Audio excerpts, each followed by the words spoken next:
So I'm currently 16 and my story is really sort of about mental health. When it came to my mental health struggles, I was only like 12 or 13.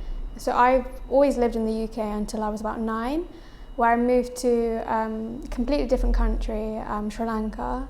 You know, Sri Lanka is such a beautiful country. I think I really enjoyed it there. And then I came back 2 years later. So when I came back, going into year 7, I missed a whole term. But I think that really kind of in itself put me a little bit behind a lot of people.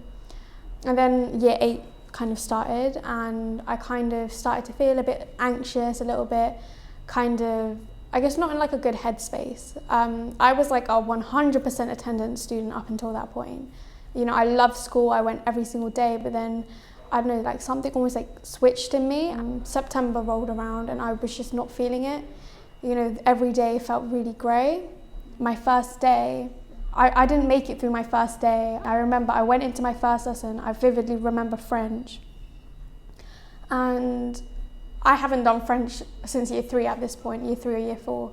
So I was super nervous. I could just feel like all of the colours were so bright, like everyone was so loud. It was just not a good experience. I was like having like a panic attack. Tears brimming down my face. It was like it was not a good time. And I sat there and like the girl next to me was so sweet. She was like the most loveliest girl. And she was like, "What, are you okay? Like, why are you crying?" I was just like, I don't know. Up until like this point, I was the most confident, the most bubbly, the most like loudest person in the room. And then all of a sudden, this 1 year, I just kind of like that part of me just kind of almost like diminished. So that I went to break and I was like, I'm not staying here. And I called my dad and I was like, I'm not staying here, you need to pick me up. And I went home that day because I was just like, I just didn't have the strength in me, I didn't really have that courage.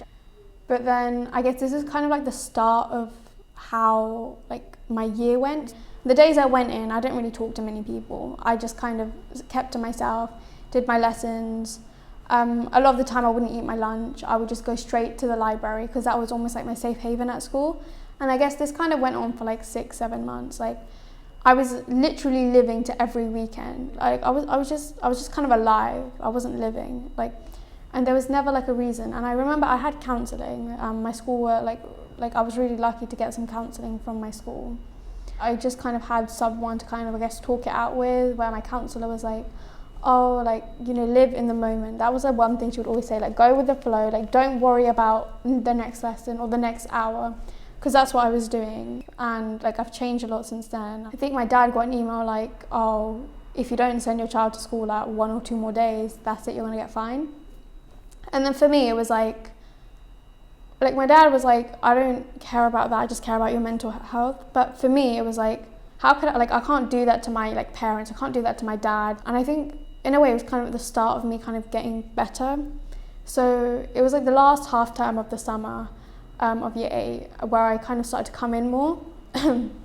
One thing I did was try to find the positive in everything I was doing. So for example, maths, I hated maths with a passion, but the positive would be I liked the seating plan, I liked I was lucky enough to sit next to a friend. Or my excitement would be, oh, I get to go to the library today and I get to pick out a new book. And I think that's when I started to do more things.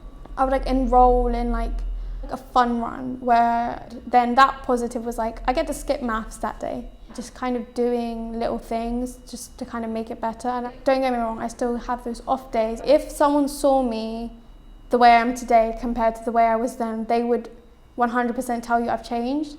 I'm again that really confident person.